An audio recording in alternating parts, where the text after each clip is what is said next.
Welcome to AXR Investments.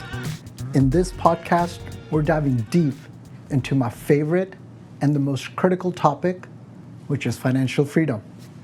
What it means, why it's essential, and most importantly, how to achieve it. Each episode is designed to empower you with insights and strategies to take control of your financial future so you can truly be free because you're financially secure. Today, we're thrilled to have a powerhouse guest, Isaiah McPeak, joining us. Based right here in Austin, Texas, Isaiah is a force of nature in the world of entrepreneurship, strategies, and most importantly, communication.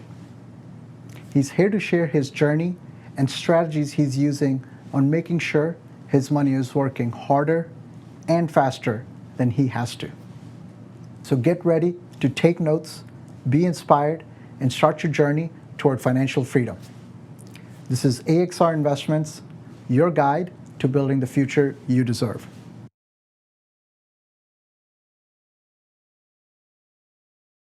Welcome to AXR Podcast with our amazing guest, Isaiah McPeak, where we're going to learn more about him, how he amassed his wealth, and more importantly, what strategies he used that we can replicate to be successful.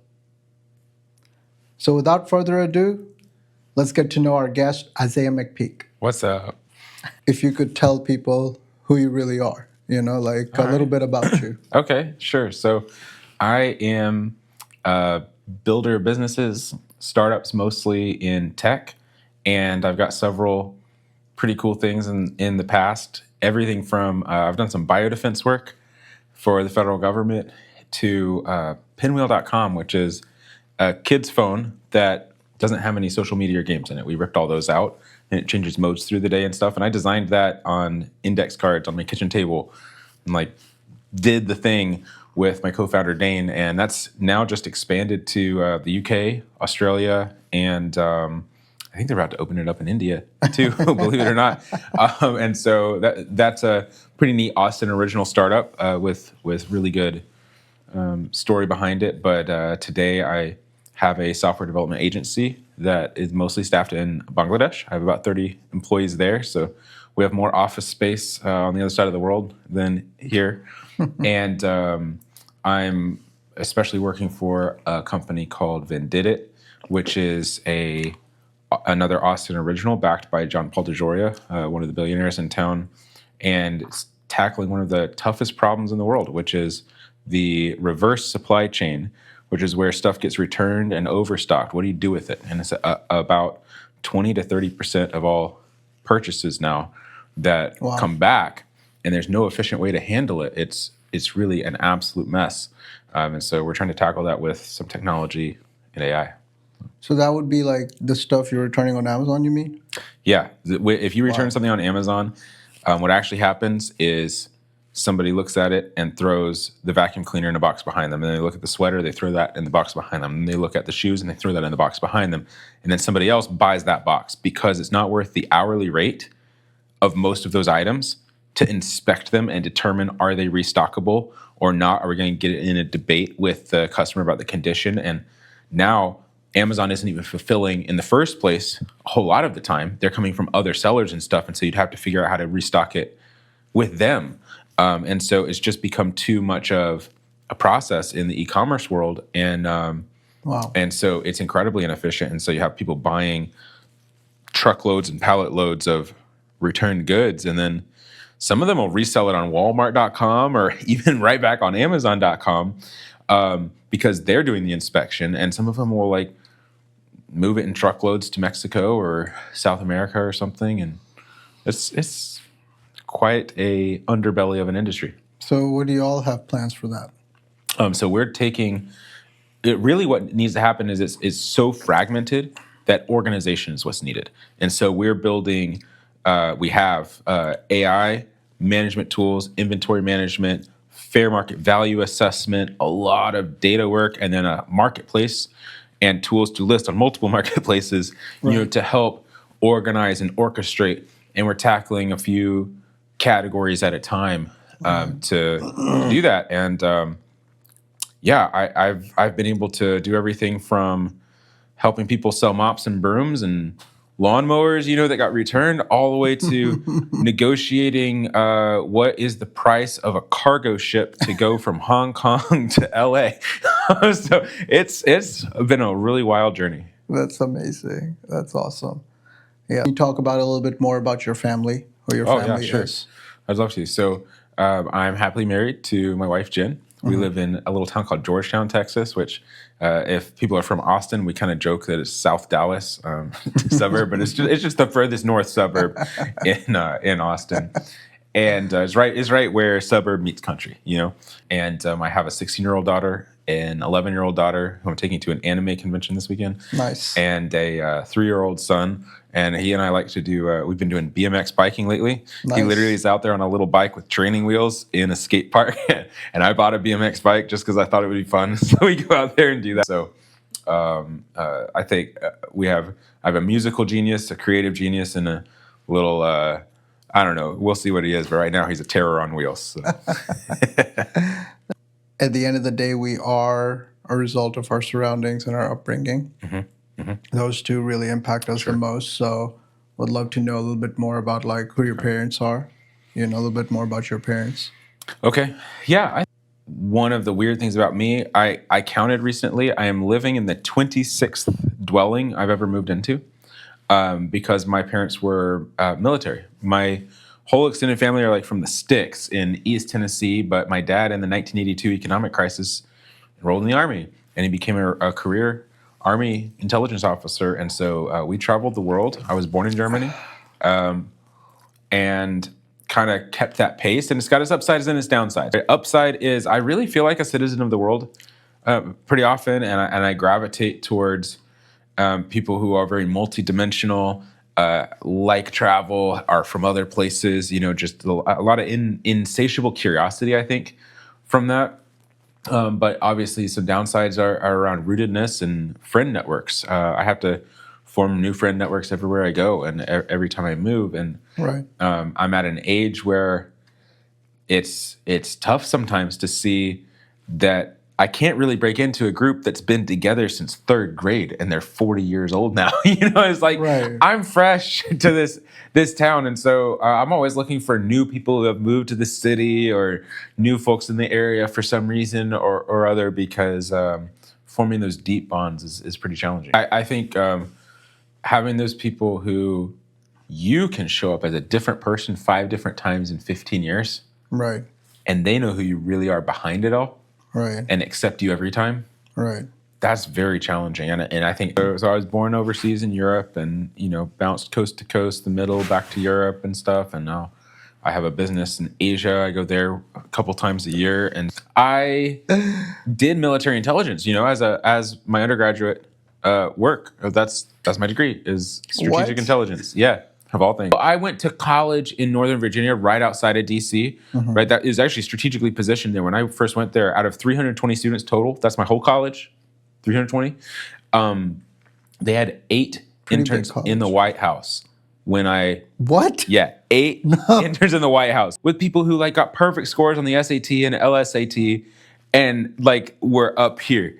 And I squeaked in on this debate scholarship and was in this environment that's just very special and unique. And so I recruited someone I coached in high school debate locally to that college on a debate scholarship. She became Donald Trump's press secretary the first time around. Now she's on The View with Whoopi Goldberg. She's her name's Alyssa Farah. So Isaiah, tell us a little bit more about what you do on the weekends and your hobbies. Yeah. So weekends, man, I think we don't keep a very good routine.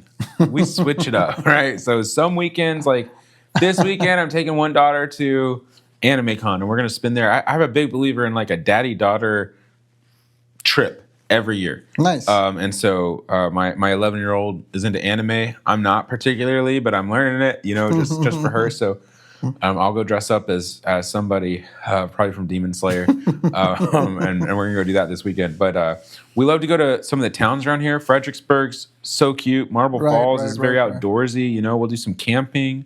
A lot of that, a lot of board games, all kinds of party games, strategy games, long games, short games, stupid games, you know, you name it. So do a lot of that on the weekends. And then I'm very active outdoorsy, so I like to do some disc golf or some mountain biking, you know, when I can. And sometimes my kids do that with me. Yeah. That's awesome. Yeah. Definitely, we've enjoyed our time together with board game nights. That's super fun. I never realized how much fun board games were, to be honest. Great way to get the family together. Whenever you're bored, you can just get a board game together and just have quality time away from screen time. I think now, more than ever, I see the value in them. Yeah. So you really need to focus on genuine connection, right? Especially on weekends, especially with your kids. And that doesn't mean video games are terrible, but there's a way to play video games that's super checked out. And there's a way to play video games that's like laughing and bantering and being connected, right? And we gravitate towards board games instead of video games and TV and stuff because it's always that way. It's like it's just more natural.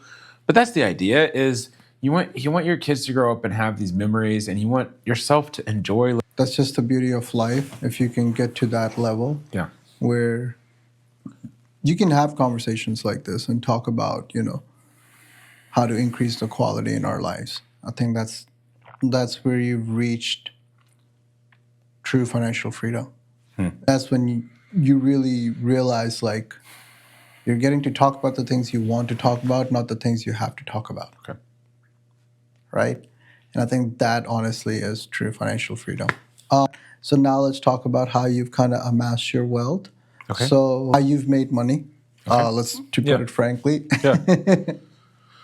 Okay. How I've made money. So first, I would not say I'm in that like crazy upper echelon, and it's important to know that I grew up not wealthy, without people who could teach me wealth either. So definitely a learning battle, and I've been paycheck to paycheck so much of my life.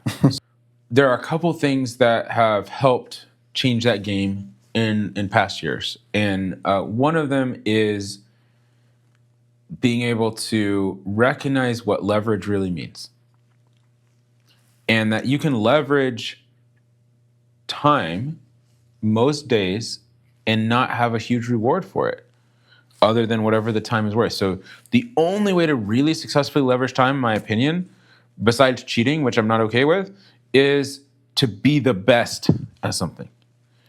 But there are other things you can leverage, like I'm a big fan of Naval. Oh, I can't remember his last name. Vikrant. That's not right. Vikrant. Something like that. He's a guy from India who started AngelList, which is one of the bigger angel investing communities and organizations. And he's done some really cool startups and stuff. And he talks about the ideas of leveraging code. You can leverage media. You can write a book, something like that. I have a book. I wrote it, and I get money from it, you know? Yeah. So you can leverage people. And that can be done in like a dirty, harmful way where, you know, people are commodities and you're moving them around like chess pieces on the board. Right. But to orchestrate building something of real value, which is what I'm about, like this idea of like creating a dent in the universe that Steve Jobs said, I really resonate with that. I'm a maker at heart. But to make something big, you have to work with multiple people. And that means that you need to be able to help people connect to a bigger vision and do something that individually nobody's capable of doing. And not very many people are that capable of the orchestration part of that and the coordination. And so I think I've especially learned to double down on that strength that I have to be a head chef or orchestra conductor with people who are very good at their pieces, but don't necessarily know how to integrate that part to something people will pay money for, or the other pieces necessary to collectively create value.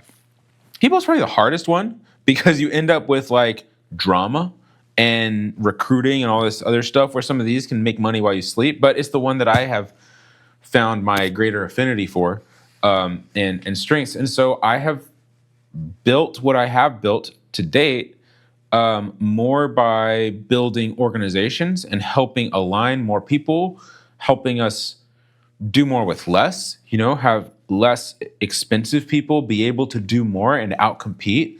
I've gone head to head versus McKinsey versus Booz Allen and stuff with like scrappy teams, competed directly, won, done the business, and been told it was better than the people who were doing it before, right? And so finding clarity and being able to orchestrate and like really figure out what value is instead of reproducing some process or something, being able to figure out, get to the bottom of a problem and say, oh, that's the thing that's going to make the difference. And I can communicate about that. That's how you start companies. That's how you start businesses and things like that. So that's been basically how I've been able to build more wealth than being a wage worker.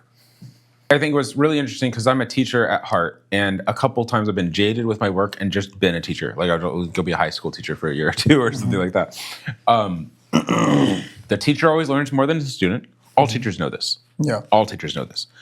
But also, when you're leading people, you gain more than others gain from you by being around them and being able to see maybe more what's possible out of the group. And so the collision in the ideas, you get to see it all and learn it all if you're open to it. And so I feel very blessed and privileged. I feel like I've had the most curious, been able to see all kinds of things life because of chances to double down on a gift of like finding clarity, finding value. And it's led to some interesting stories and good creations. Yeah, no, 100%. I agree. Because I can vouch for that. I've gotten to, been grateful and honored enough to give value to our clients. And on the flip side, I've gotten so much huge value from each and every single one of you. I bet. That it's been life-changing, to put it frankly. Sure. So now that we've talked about how you made your money, let's talk about how did you manage your money once you made it? Okay. So the first thing that I did, and not to be a butthole, but I am pretty smart. And so I figured what I have learned in the business world was probably true in the stock market world, which is if I could read a few books about it, I could probably trade as good or better than the next guy. Right. That proved to be true. I was able to put $15K, $20K in stocks and manage that in Robinhood. Like I remember when I got to switch from a trading platform that was $7 a trade to Robinhood. That was like a very stark memory for me. Like, what? You don't have to pay each time you trade? I'm unstoppable, right? And then when they made options possible, I don't do a lot of options trading. I just do some. But like that became really cool for me. And so I developed a very cynical trading strategy. And in fact, I'll tell you what it is. This is like, I'd be very curious for your feedback on it. Yeah, go ahead. But the punchline is how time consuming it is. And it's not worth trying to turn $20,000 into $30,000 in 1 year, which is, as far as I know, a pretty stellar result because of how all day, every day, I'm checking, thinking, researching, checking. And I'm like, at the end of the day, I'm made to make value in this world. And whenever I do that, it's like if I went and became a professional poker player. Nothing against that, except that you're taking money from other people who have made things. That's the only way you make money as a poker player. The value has already been created. It's on the table in front of you, and you're going to try to take some value from here to yourself. I love poker. That's what keeps me from being a professional poker player, though, is I don't want to go and be regressive with my skill set. I want to be generative with my skill set and add more value to the world, even though I probably could take advantage of people and take value that they've created. And so the stock trading thing became like an obsession of notifications and checking and research, but none of that added any value. I didn't make one new thing. And I wasn't managing $1 million. So even if I can generate a return that is eye-popping, it's not eye-popping enough. And I still have to do my regular job and have relationships with people and all that stuff. And it was really detracting from it. Okay, I'm going to tell you my strategy. All right, it's very simple. All right, let's do it. I really liked the Motley Fool stuff. So instead of like as much game theory, like what are other people going to think about stuff, more very fundamentals based trading. So I read all the fundamental stuff by Peter Lynch and Warren Buffett and stuff like that. Rule number 1, what's that guy? And so I would look at on Motley Fool all the highest rated businesses who had just through quarterly earnings experienced a huge dip. So I'm looking for 13%, 15%, 40% drop. And when I did that research, each time I would do that around quarterly earnings season, I would say, which are fundamentally good companies that have experienced a big drop? Now, I've got a list, typically 12 to 30 companies. High quality companies, big drop. Now, I have to go through each and every one and see if I can articulate why did they have a big drop. If I can't say the reason, then I can't invest in them. But if I can say the reason, they can move to the next criteria.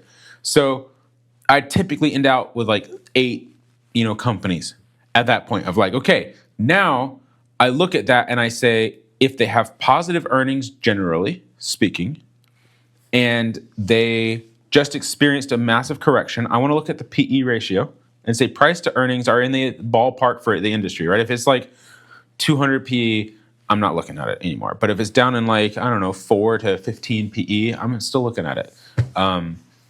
And then I'm saying, do I think fundamentally I would want to hold this for 10 years? If yes, then I'm going to buy a lot right now because I think there's going to be a correction next quarter. And I'll buy a couple options usually as well on the next earnings season. And what typically happened for me was, I'd be wrong sometimes, but mostly the overreaction that I had just found would correct in the next earnings, and I'd sell it right then and take down the profit. If it didn't, I'd just keep holding the company because it's a good company to hold anyway. Perfect. And I was able to get like 18 to 40% returns year after year, but I didn't have enough capital for that to matter that much. Right. So that to me got to be the extent of wealth management. And then I just realized like my time investment and stuff, it'd be better spent writing a book or making a new startup, because when I do that, the amount that I can generate back is a lot higher. Right. And my whole purpose in life, by the way, isn't to generate a money or a return. So I don't even think of it that way in the first place. But if I am looking at it just rationally as money, even then I'm like, Isaiah McPeak spending effort today to analyze stocks versus create a new product design, I'm actually creating a way better path to more wealth by a new product design. Yeah, 100%. Than by managing a stock. 100%. And that's when I found you. Fortunately, thank you. And yeah, and you're right. Like, and fortunately or unfortunately, that's majority of the people. Like, that's everybody. Totally, my friends, right? Like, unless we're called tech bros now, they're not all dudes or whatever. But like that group, we're smart. We're able to like figure out coding problems and fundraising, this and that. And so poker and stock markets and things like that, heck, football betting of all things, like all those things, fantasy, sports are very intuitive and natural to us. And we probably do have a leg up because we're probably, frankly, not more intelligent, but better at calculating that kind of risk. Right. And so we take in account like, well, okay, let's read some books about it. Let's get to learn about it. We'll do this. And then most people hopefully learn. Some people don't, unfortunately, ever learn. That they're only scratching the surface. That's exactly right. So what blew my mind was like, my parents didn't teach this to me. They didn't know what to tell me. They taught me the same stuff that elementary math books teach you, which is like, well, this is what compounding interest is. So you probably have a savings account. I don't know about you, but every savings account I've opened earns like 2 pennies a month, maybe, So that turned out to be like, wait, once I did like just basic math on inflation, I'm like, I'm losing money. Guaranteed. This can't be it's a guarantee. The way. Yeah, it's like absolutely Guess not who's the way. making money? Okay, so I'm not a baby boomer. Banks. The banks are right, making and money. I figured that out too. Of like, oh, like I don't remember when, but it just hit me one day. I'm like, wait, so you're telling me a bank can have this amount of money, right? But they can keep just 10% of that and let this person have 90% of that amount of money. And that bank can keep 10% of that, and let this bank have 90. 90% of that amount of money, and I'm in a savings account? Okay. Some people out there are like multiplying. I'm over here not doing that, and inflation's crushing me. I want a better answer. And I didn't have a better answer, but the stock market is the only other thing that you're ever told, right? And some of us now, and I think it's probably more popular in the last 10, 15 years, we're told like, well, start a business, be an entrepreneur, right? That's the other way, is you can own a company, and that's stock, right? It is stock, and it's a hell of a lot more percentage of the total ownership. You're talking in whole numbers instead of decimal points. But didn't know that there were like other tools, but you start to hear about them, right? And you hear about tax strategies and things like that. I'm like, oh, do I have to learn that too?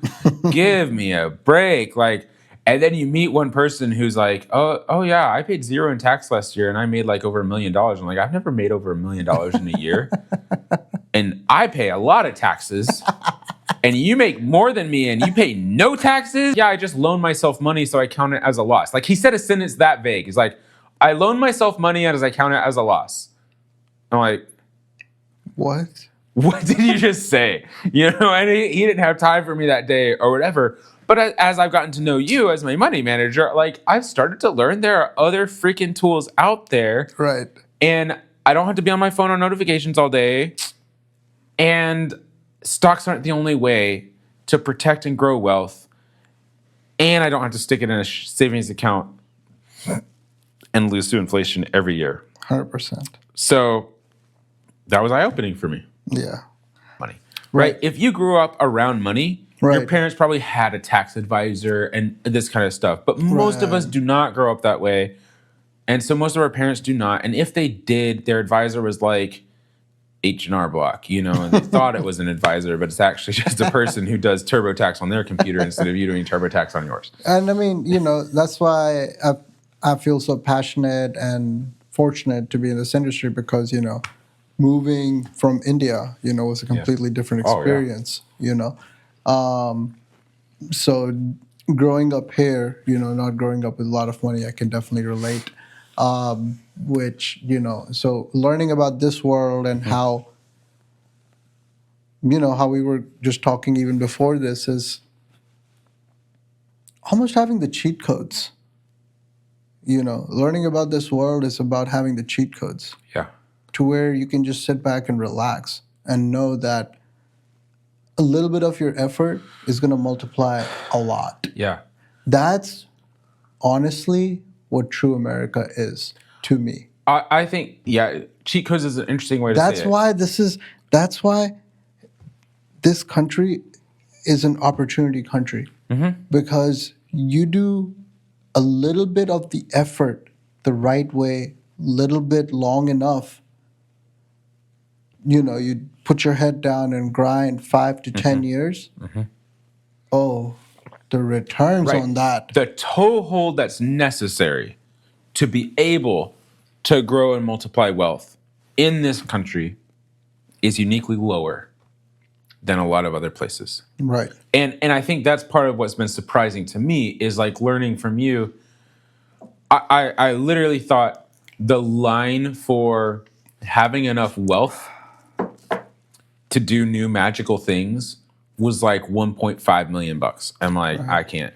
I'm not there. And even if there were moments where I was like, I could see that as being achievable. I'm like, but I would rather buy a property and get like a second, income or something going like that. And so that mentality and that philosophy, and it mostly led me to investing in more businesses and starting them instead of property. But that's what most people think is property. Same thing. Point being, that learning from you that the money line is like around 70K, where you can start taking advantage of different tools and possibilities.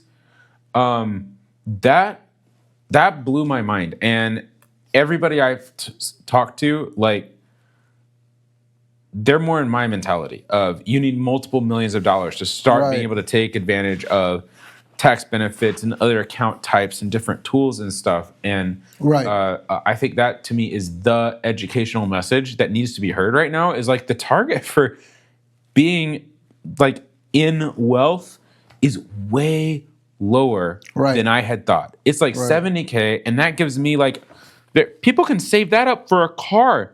They save that up for a down payment. Right? Save that up to get over the wealth line to immediately be able to access the special tools that are more than the stock market gave you. 100%. That's what I've learned from you. Thank you very much. You're absolutely right. I'm glad you brought up the wealth line, to be honest. So talking about the wealth line, as we like to say, the wealth line, as we like to describe it, is we talked about wealth line being 70K. Yeah. That is ideal for a person or a household to start having discussion with a money manager, wealth advisor. So when you hear Isaiah talking about the wealth line, that's what he's talking about. Because after that, if you talk about, say you have $2 million, which people think, oh, it's I need a lot of money to talk to a wealth advisor.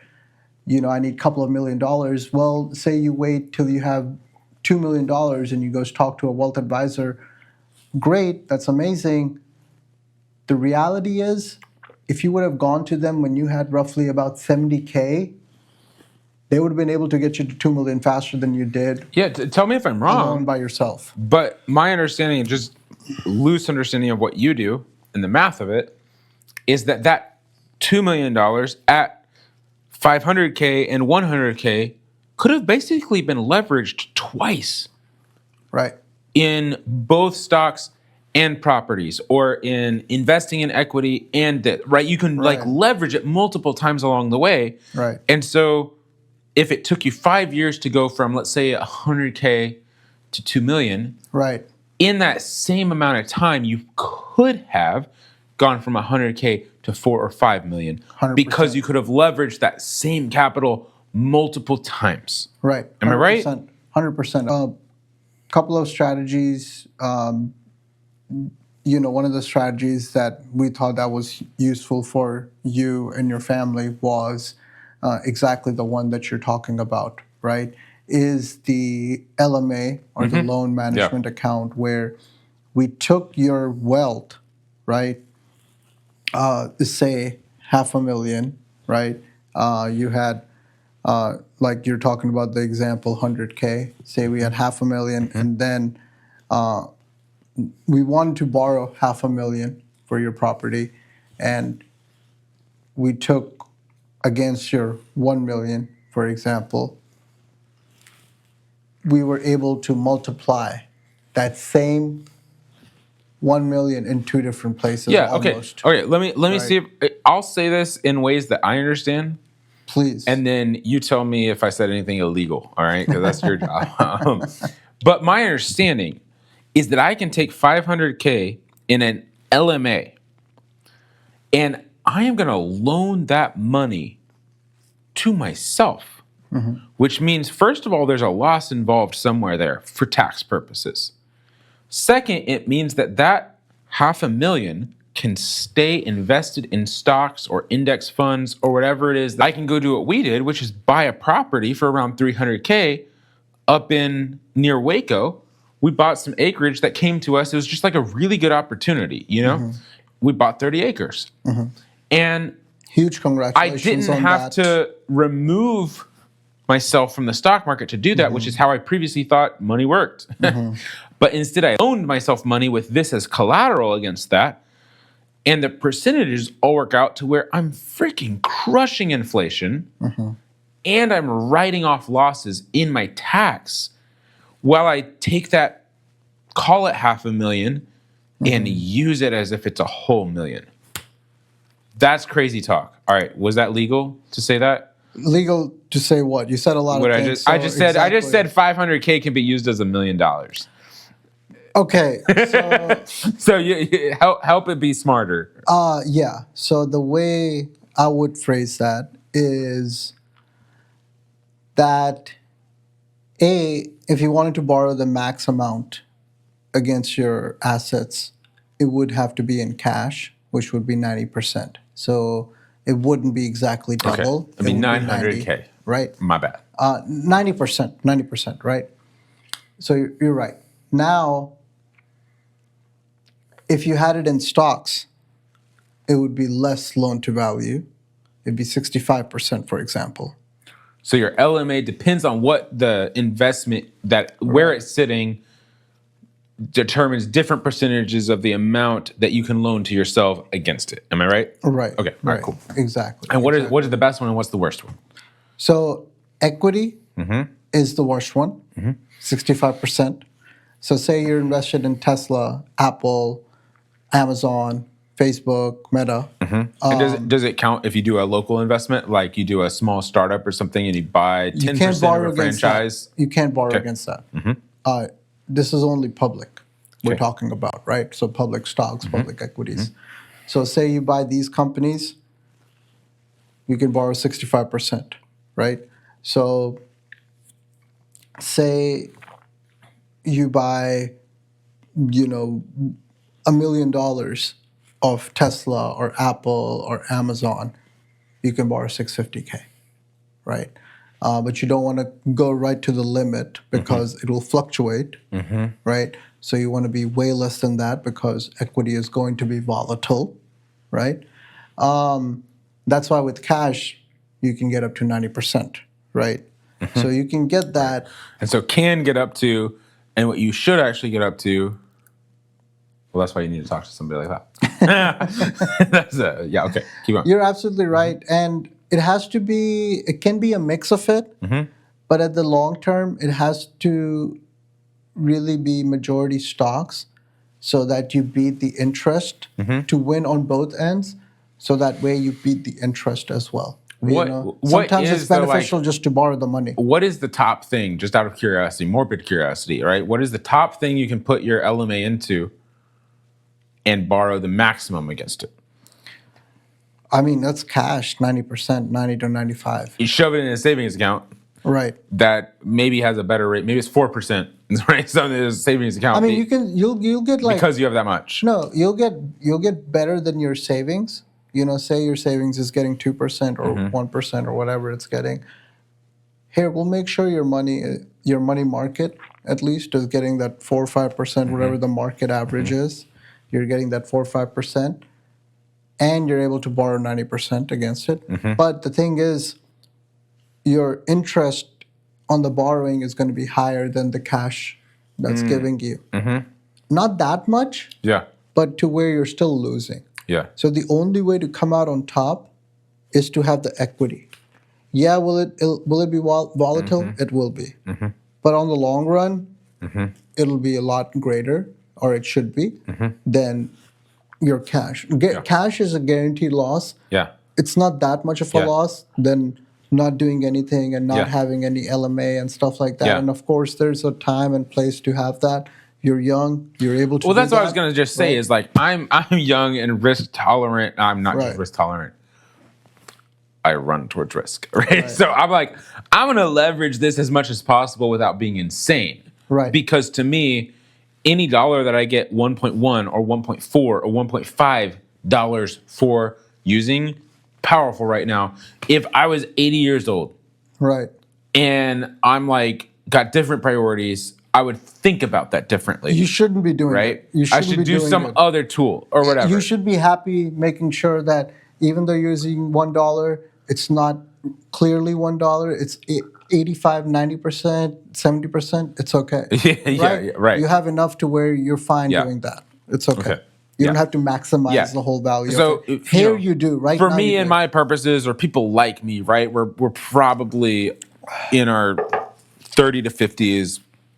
We still have room to grow. The thought of turning $1 to be possible to even just be $1.5, that's an extreme amount of leverage. Right. It's an extreme amount of leverage. And that there are tools that are possible for that, to me, are like way more interesting than just like managing the stocks all day, because I can both throw myself in some stocks, whether I manage them all day or I use an index fund, because that's better for me now and I don't have to do notifications. 100%.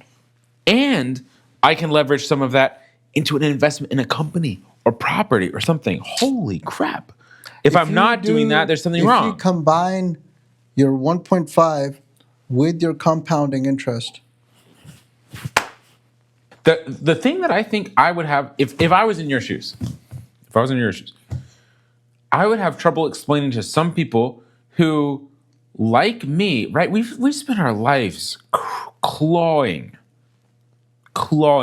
to get to that wealth line of 70K. Right. And it's a completely different mentality. Right. To manage your money on the other side of that line. Right. You know?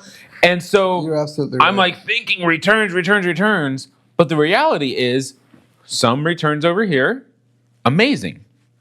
But also, let me take some big swings over here on property or other equity investments or starting my own thing or whatever, also viable. And I can be now doing multiple things at the same time, but probably I can't do everything the same, right? Because that's just margin trading at the end of the day, and that's highly risky. Yeah. And I need to be diversifying, not because of diversifying, but I literally can make my money work in very different ways that are calculated in different ways. Some are calculated in quarters and months, and some are calculated in multi-years, and I can use the same dollar in both places at the same time. That's what the LMA strategy, as you've explained it to me, allows me to do. Right, 100%. Yeah. It's one of the strategies that is a huge game changers that I'm so happy and glad you trusted me on this, because I know it wasn't easy. I know it was new. And the fact that you recognized and you appreciate and you find the value in knowing that your $1 can work in multiple ways, especially when you have here's time. the amazing thing. Interest rates went up, right? And so my property looks worse on paper today than it did 2 years ago. But I'm not worried about it, because in the stocks, that same money is doing fine. And so give it another 2 or 3 years. It's going to pop back up. I don't care. Yeah, I mean, the market has done what? Whereas if I had just done one investment, if I was sitting there and being like, I either invest in stocks or I buy this property, if I had picked the property, I'd be feeling some pain right now. Right. Like, interest rates, nobody's moving. It feels worth less than on what I bought it for, and it's already been 3 years. But I don't have to feel that. And I'm guessing, I haven't experienced the flip side yet, right? But when I do, where the property is going up, maybe stocks aren't doing so well. Right. But who cares? And the best part is, if the stocks are doing good too, great for you. That'd be awesome. Let's go for the double whammy. Right? I'm all about it. So that's the best part, right? It's a win-win almost either ways. And that's the beauty of it, is you diversifying your money, working in 2 different ways. So no matter what, even whatever the economic conditions are, there's one way where you can pull up and get your money. And here's like the epiphany for me is like, in the past, I thought that meant do some in stocks, some in hedge, some in property, and you can actually play all of them with the same $1. Right, 100%. It's like cheating.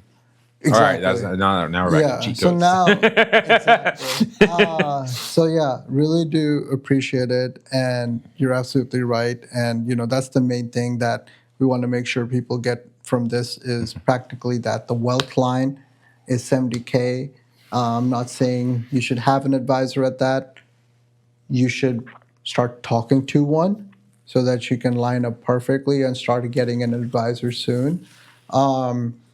I would say you need a wealth advisor, at least 200K. You get one, everything's going to be great for you and your family, especially you get a good one. You have to research that, vet them out, hard them, ask questions, of course, and we'll talk more about that. So wealth line, super important. And then the LMA loan management account that, as Isaiah mentioned, can help you completely transform your life and have you sitting like he is sitting back, relaxed. Using the same money twice. I know it's not exactly 2x, but anything over 1x feels like 2x. You know what I'm saying?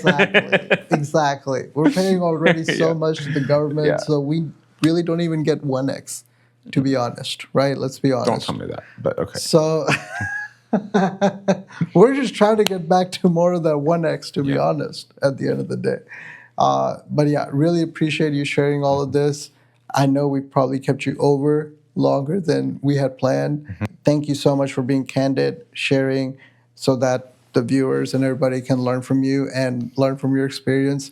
As I love learning about you and your projects, I'd love for you, if you could spend time talk about you and your current projects right now. But if you have to go, I definitely understand as well. Okay. No, I'd love to talk about a few of them. Okay. Sweet. Thank you. And here's the thing. It's like some of the power that having a money manager has brought to me is now I'm refocused on what I do best, which is I'm a maker. I like making cool things for people, right? And so we're about to open a franchise here in Austin. Yes. It's called Evolve. Actually, you brought me the banking connection, right? And it's going to be a polar plunge, Norwegian sauna, infrared sauna, chiropractic tools, like really cool place, right? And we're able to do that better because of the financial tools that he brought. But anyway, that's what I'm excited about making. And then we're making a lot of software. And so I have some new clients coming on, a legal tech one, a janitorial service, workflow management contract solution, which sounds super terrible. Dude, I can't even look at a building the same way anymore after working with this client of like every night, every office building, you need toilets cleaned, toilet paper changed, trash is emptied. You need vacuuming a couple times a week. Yep. You know, all that stuff. Every single building you drive by in a city, somebody's doing that overnight. Every night. Who arranges all that? That's true. How do you make people show up on time? How do you make them not steal stuff? All this stuff, like, whoa. Yeah. It's a really interesting business. So we're building an application for them. Wow. You know? And that's amazing. Yeah, it's really amazing. It's like so interesting, this world. And then we're building an application for a company called nonprofit called Cell Phones for Soldiers. And what they do is they help soldiers have connectivity to a device when they come back and, you know, are going back private sector or whatever. And a lot of them don't have the money or the cash or the means to afford that. Well, we found that this nonprofit now has one of the biggest registries of veterans that exists at all.